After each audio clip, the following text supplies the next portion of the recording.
Welcome to Sensual Vitality-TV. I'm your host, Dr. Andrea Pennington.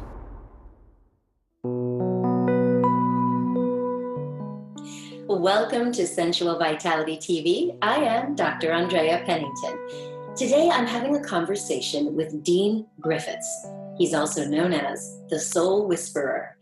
He's a gifted intuitive who empowers women through his Inner Journey coaching program and intuitive readings. Dean has been in the health and well-being industry for over 20 years.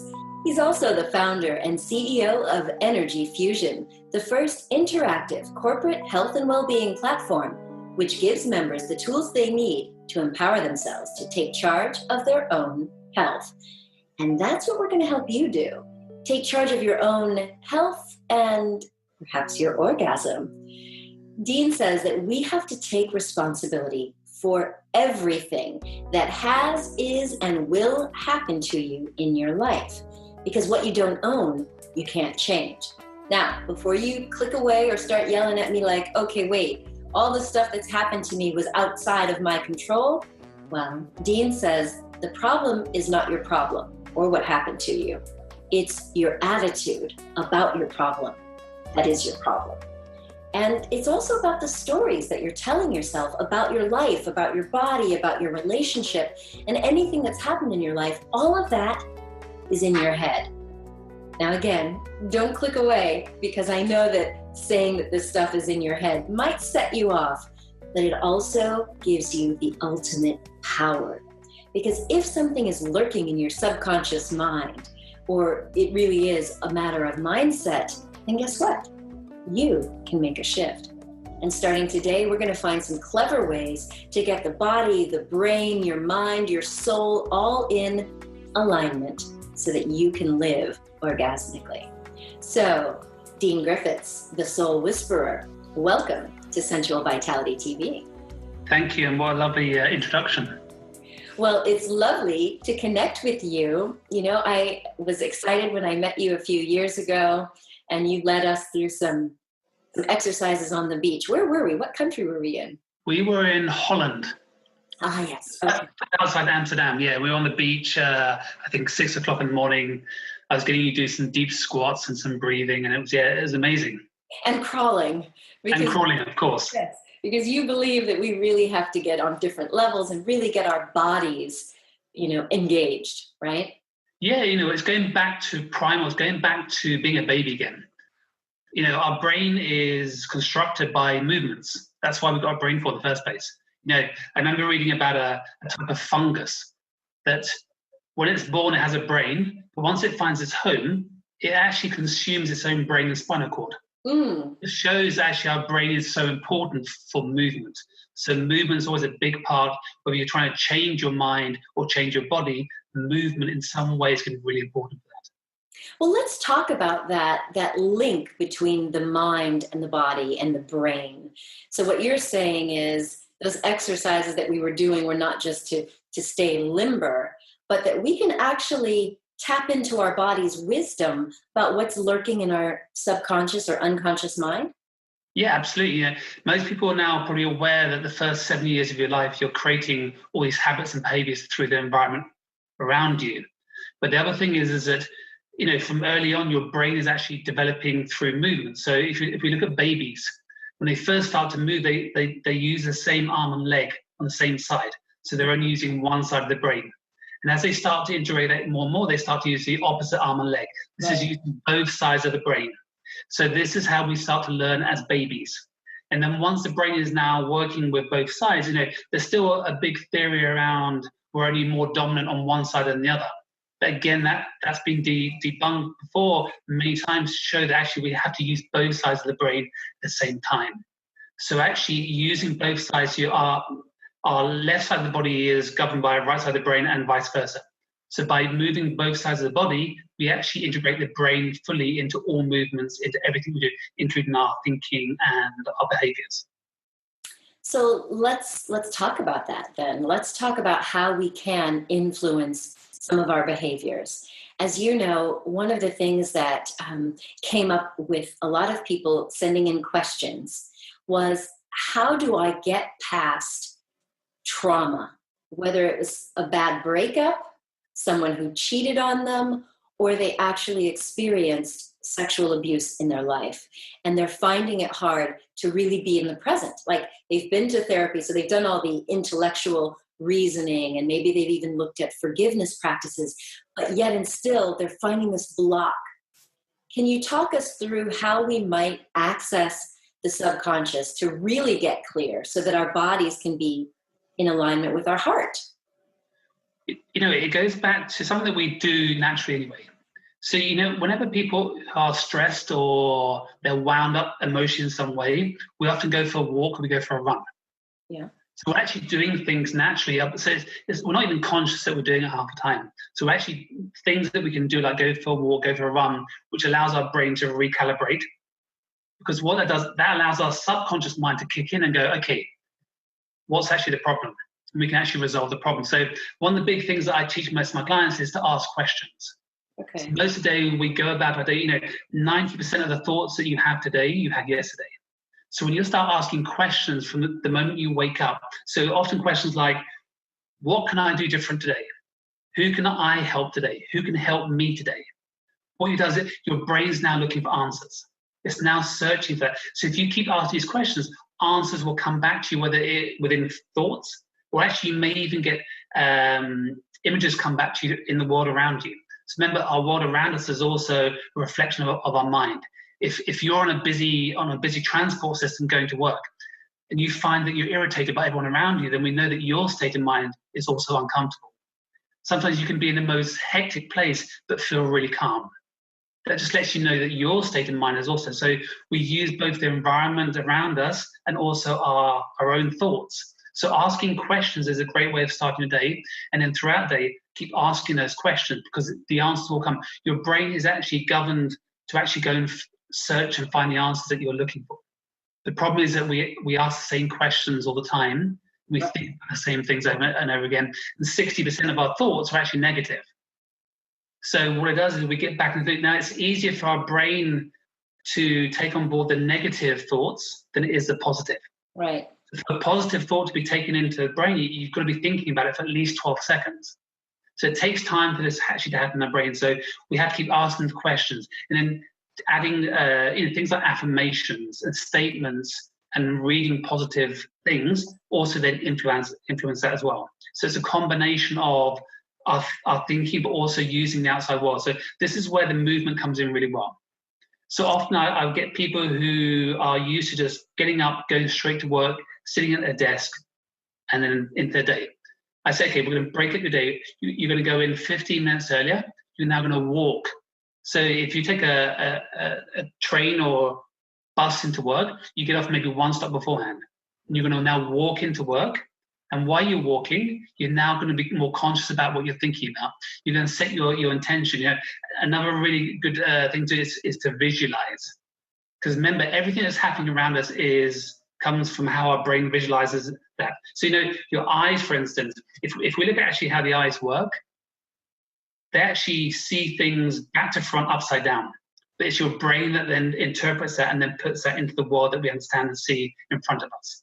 So by visualizing what it is that you want from each day, we actually then start that process of creating and changing the patterns you got. So, you mentioned about someone who's maybe abused, which again, on the surface is horrific experience to go through. But on a deeper level, we're looking to learn from that experience. So when we can connect and ask those questions, why would I create this kind of experience in my life? The answers will come back to us in some way. Now, for a lot of people, the answers won't come back always in a simple, direct way for you. They will come back in a way that you will understand them if you're open enough to receive them.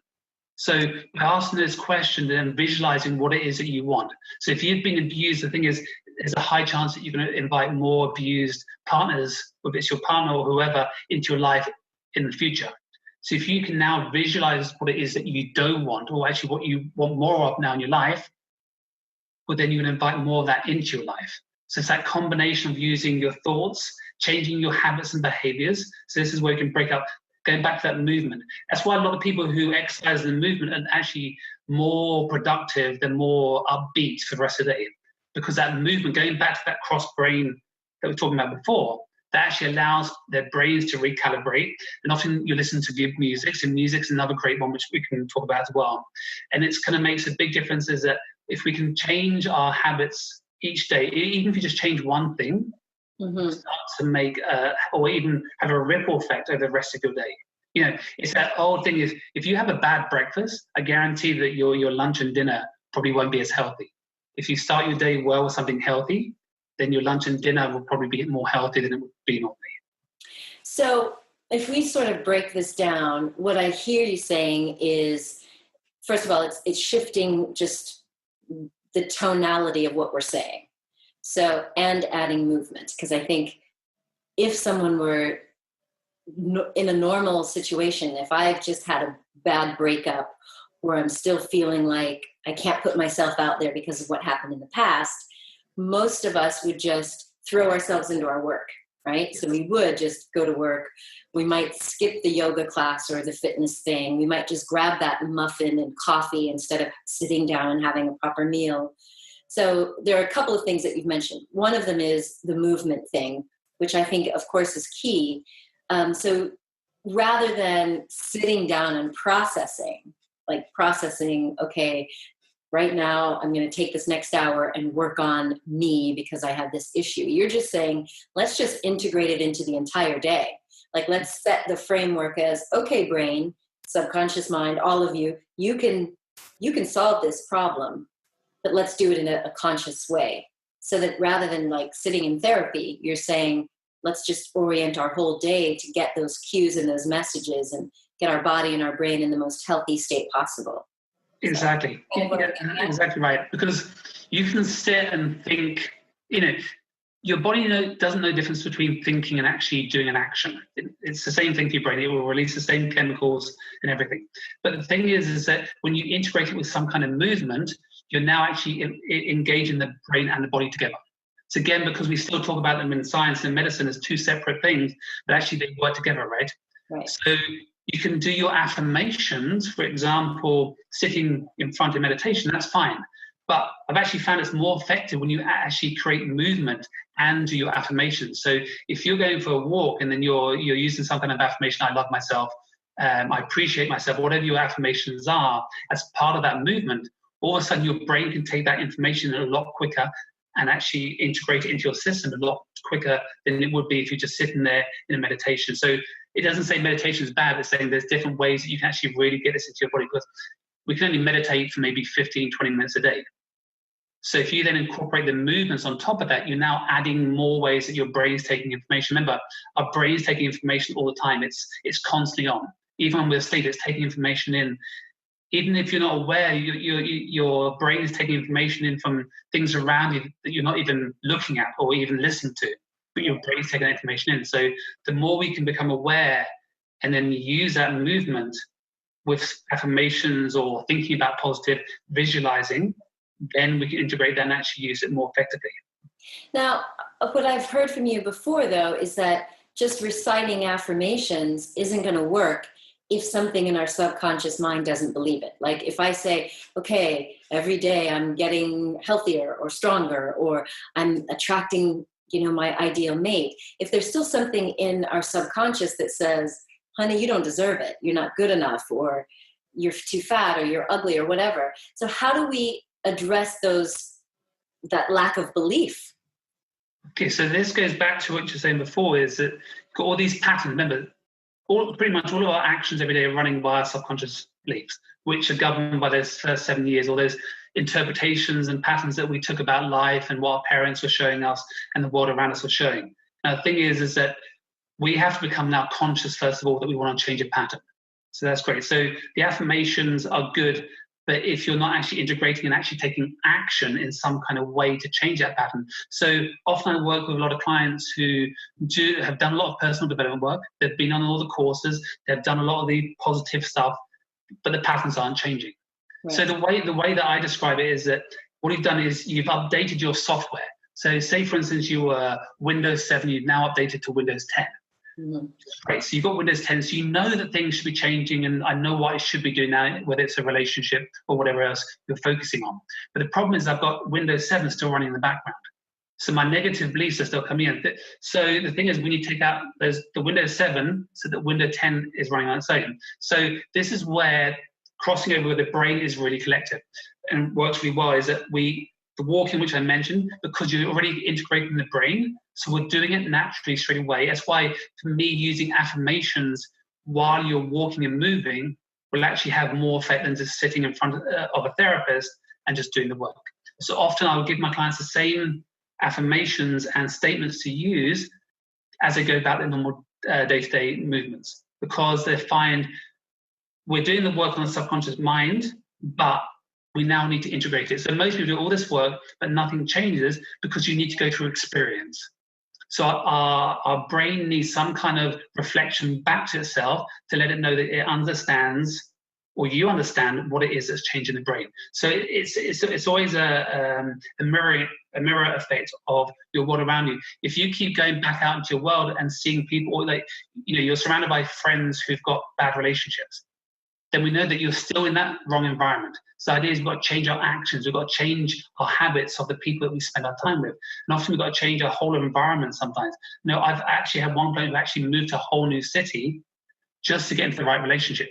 Mm-hmm. Because while she stayed in London, it didn't work for her. She was doing all the work. She thought she had changed all the patterns. But it wasn't until she moved abroad that she actually realized, I'm now in a totally different environment. I'm meeting different people. Right. I've actually put myself in different environments, and now I'm attracting different things.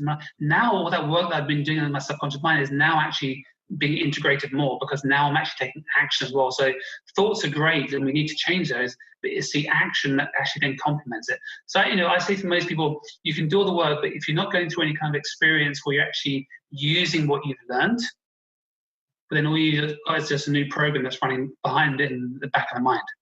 Got it. So one of the things that you shared earlier this summer was about the female orgasm. So I'm going to switch gears here. Sure. You knew it was coming, right? You knew it was coming. You can't write a book about orgasm and not want to talk about it with everyone. So talk to me a little bit about that, because you were talking about sort of the benefits of orgasm and some little factoids that not everybody knows. So let's share. Yeah, sure. So again, often when most people think about orgasm, they're thinking about sex or sexual pleasure, which is perfectly fine. But from my perspective, I'm thinking about safety and security. So if we go back to the basic survival of a human being, we're here for three things. First of all, we're here to survive, and for a woman, she's here to procreate. So for example, when an animal wakes up in the morning, the first thing it does, it checks out to make sure that its environment is safe, that there's no predators. It then goes and gets its food and makes sure that it's nourished. So it's taking care of self, first of all. Then it thinks about procreating and then creating a community. What we do as human beings, we wake up, we roll over to our partner, we have sex. We then go downstairs, we have our breakfast, and then we go out and worry about the bills and life. So we do it the wrong way around. So most of my clients that I work with, that's how they operate. So when we bring this back into alignment, and we bring the look after myself, first of all, this is for the mind, and then we put your orgasms later on, all of a sudden that's one first shift that makes all of a sudden I'm not putting what is actually a very safe and secure thing in my life before what's actually really important to me as a person. So that's the first part. Now, the other thing is you've got the people then who are not having no orgasms. So the problem is we know this is part of why we're here, especially as a woman. A woman's here to procreate. So if she's not having... Why do you say that? Isn't a man too? I mean, a man... Yeah, sure. So it's as we know now through modern science, you don't need a man to actually make you pregnant now. We can now take his sperm and actually make a woman pregnant, right? So for a woman, it's... I don't know how much more important, but I would say there's going to be more important for a woman to make sure that she's satisfied sexually and she's comfortable with herself in that way than a man. And then again, it's just from my own experience. So a woman who's not having any orgasm, I'm saying, well, your internal safety and security is now screaming, going, we're in danger. Stress level's going to go up. I had a client, one of my clients, she was actually in a relationship, not having sex. So I said to her, because she was stressed out, work, everything was getting to her. So I said, look, okay, how many orgasms are you having a week right now? She goes, none. My partner, he's not interested right now. Okay. So here's what you're going to do. I want you to have at least 3 orgasms a week until I speak to you next time. So that's exactly what she did. I spoke to her a few weeks later. I said, okay, how are things? She goes, amazing. Everything's good. I said, because here, you've let your internal system know that you're safe and secure. This is great for a lot of women because, so look, it also lets you know that you don't have to depend on a man to be satisfied as well. Right. So a lot of women think they have to be satisfied that way, right? But one other thing here. So let's go back to a couple of sentences ago where you said that we have it backwards. So if we wake up in the morning, have sex, then go have our breakfast, and then go worry about work and survival, what is a woman going to say if she rolls over and her partner's like, hey, wait, I've got morning wood here. We need to use this erection. Are you saying that she just needs to get up earlier and go take care of herself first and then come back to bed? Yeah, absolutely. Yeah. This is when there is in a relationship, when you honor yourself, the partner won't be doing that first of all because he's thinking, how am I honoring myself first of all? Am I looking after myself first of all? This is why whether we're going to work out, we're going to meditate, whatever we're going to do, that's normally going to come first. In a balanced relationship, you'll take care of that first of all. So in my relationship at the moment, I will meditate first. I will do all the things for myself. I look after myself at first before I'll go back to my girlfriend. And then if I'm ready, then we'll have sex. Now for her, I'm not saying because she's ready waiting for sex. But in my mind, I've gone through, I'm happy, I'm safe, I'm secure. I know that I can go out into the world and it's okay. So for me, it's, yes, you should be looking after yourself, number one. So if your partner's going, hey, I'm ready, let's go. Well, it's your prerogative. You can go, you know what? I'm not ready right now. Yeah. I'm looking after me. But we're going to come back there, don't worry. I'm not saying no, I'm just saying, and yes, you should look after yourself as well. So if he's really desperate or if it's the other way around, well, you can take care of yourself. Again, this is a big one in relationship. I've met most couples who will not masturbate when they're in a relationship. Mm-hmm. So they get frustrated, right? And going, why? Because you're waiting for someone else to take care of your needs. But if you're doing that in your sex life, where else in your life are you doing that? Mm-hmm. The thing is that you should always know and when to serve yourself and when someone else is actually going to help you through that process. So that's why it's important to go, yeah, you can turn it down if you need to, because it's all about you. For me, you are always your number one person in your life. And if you're not honoring you, then I know that you're not honoring yourself. And especially when we get into people having children, well, this pattern will just play out with your children. Now you're teaching your children the same values. And that's a big one. So what do you say to the woman who says that she's just unable to achieve orgasm with her partner? She can do it on her own through masturbation. What about those kind of blocks? Okay, so often it can come from either that she's had past relationships where she hasn't been satisfied. Again, one of the biggest issues I find in most relationships is communication. So people, women and men are not actually, men are probably maybe easier doing this because they just do it, but women are not actually communicating with their partner, hey, this is what I want, this is what I like. And this is normally based on past experiences. Again, it still goes back to very much a woman's place as a home and she just does what a man says. There's still that mindset in certain countries. Right. So some of it's cultural and some of it's just our own beliefs that we've been fed at some point in our life. From looking at our parents or someone else or our own experiences in the past, we realize actually I can't be satisfied by someone else. Mm. I know we find if you can't be satisfied by someone else, you're not actually really satisfying yourself fully. So often I've met women who they can masturbate, but they're masturbating, they're using either a toy or they're using a movie, porn or something to get off. So actually they're not really getting off fully with themselves. They're just using a tool to get off. I had one client, she told me she could only masturbate with a vibrator.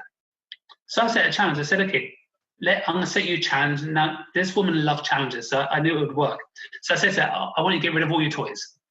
And I want you just to play with yourself, and I want you to enjoy it. I don't want you to think about anybody else. I just want you to think about your body and how it feels and connecting with that. She did that within 2 weeks. She was having the best orgasm she's ever had. Now, when she went into her next relationship, Now, for her personally, she didn't have a big problem, but actually improved her sex life with partners because now she was so comfortable with her own body and what felt right for her.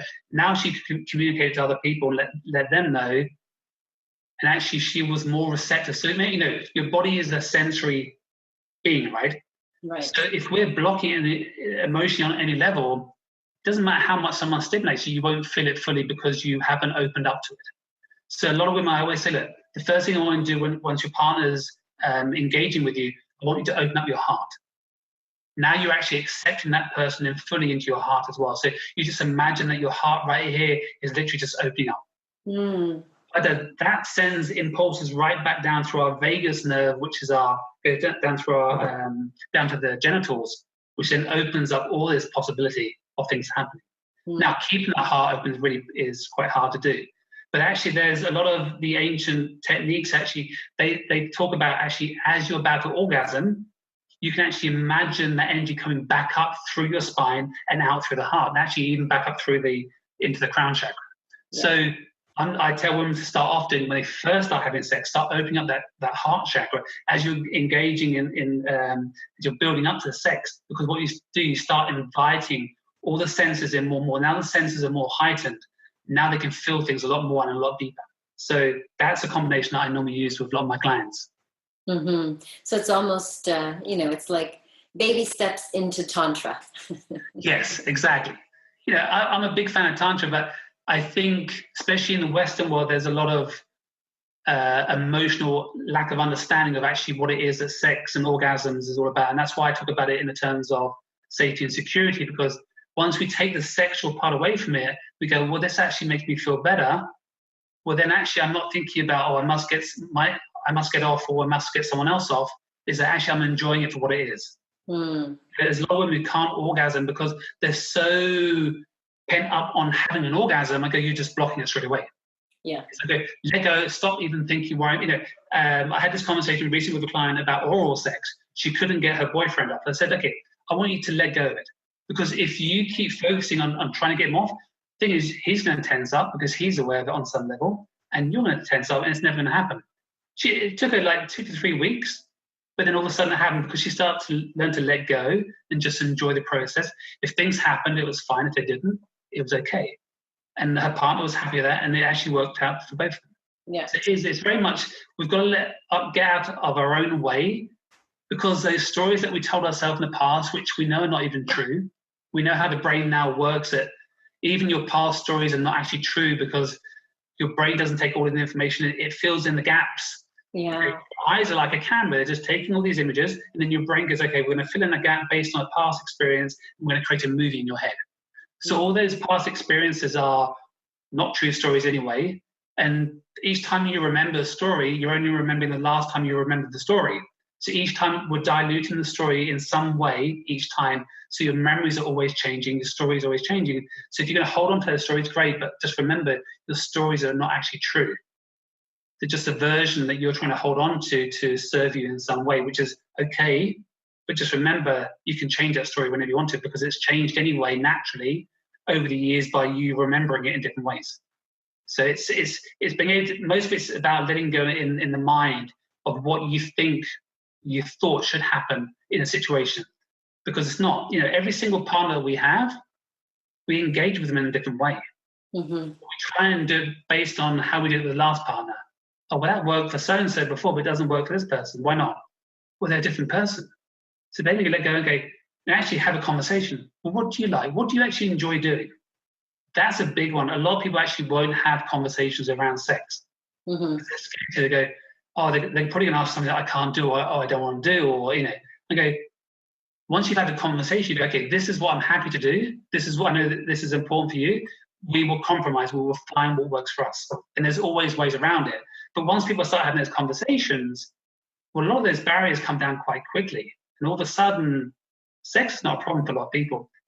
I think one of the biggest things I learned is getting clients to masturbate on their own, even when they're actually having a good sex life, because they learn to actually appreciate their own body a lot more that way. So it's not going there. Don't always rely on your partner. You can do it yourself. You've done it yourself, because when you're single, you have no problem. It's just that in our mind, again, we're thinking, I'm in a relationship, I shouldn't be doing this on my own. I should be doing, I met one couple where for them it was normal. They always masturbated on their own the whole time, but it was like, and they had no problem. They looked at me going, you mean people have a problem with this? I go, oh yeah, you'd be surprised. Yeah. If it's normal for you, you think everybody's doing it, right? And the same the other way around. If we think everyone's got these problems, then if I've got this problem, everyone's got this kind of problem, right? Go, no, it's all in your mind. It's just a story you're telling yourself. Wise words, and a wonderful reminder that we need to be mindful of the stories we're telling and take control. And you have a special gift for our audience, yes? Something that we can download and help. Yeah, I do. So on my website, deangriffiths.co.uk, I have a free ebook called Living a Life of Purpose. So what I do, I go through 5 key points. And actually you mentioned my number 1 right at the start, which is about taking responsibility. I then go through 4 other techniques and things that you can use, which actually help you kind of start taking charge of what's happening in your mind, and then use that information, because every thought, every feeling that you have is giving you information that you can use. It's an opportunity for you to learn from. So once you start using that information, you start applying the techniques I put in the ebook.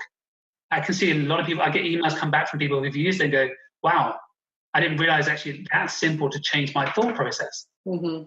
It is. It takes time for some things to change. Other things, they can happen really quickly. It's just a process. It's how much you're willing to let go and let go of the stories that you're holding on to. So the Living a Life of Purpose ebook is really good. I've kind of based the last 10 years of work into that one little ebook that helps a lot of people. Because obviously I can't help everybody on a one-to-one basis. Excellent. Well, we will make sure that the link is below so that everyone can access that at deangriffiths.co.uk. And your corporate well-being site, I know that for a limited time, we can have membership access at 50% off. Tell us about that. Yes, so Energy Fusion, it's a health questionnaire. It lets you know where you're under stress in your body. So it gives you a personal report, lets you know what to focus on. And then we've got lots of tools, educational videos, a well-being book, we've got meditation music, we've got recipes, so everything you need for well-being. If you get to the website right now, actually, anybody who uses the website right now, you get 50% off. So you only pay £4.97 per month to access the website. And we're constantly updating it with new material. So there's always new things happening on the website. Nice. Well, I will also include the link below this. Thank you. Interview. Well, Dean, thank you so much for spending a little bit of time with us at Sensual Vitality. It's always good to connect with you, and I know I'll be seeing you in March in the UK, right? Yes, that's right. Yeah, true. Yeah, if not, we're planning as we speak. Awesome. Well, Dean Griffiths, the Soul Whisperer, thank you again for sharing your knowledge with us. And to my audience, be sure to take advantage of the special gifts and special offers. So until next time, I would say live orgasmically and thrive with Sensual Vitality. Bye. This episode is brought to you by Pillow Play, the 30-day intimacy program for couples. Connect with us on Facebook at facebook.com/SVitalityTV. For more erotic, nerdy insights on how to improve your sex, love, or relationships, visit us online at sensualvitality.tv.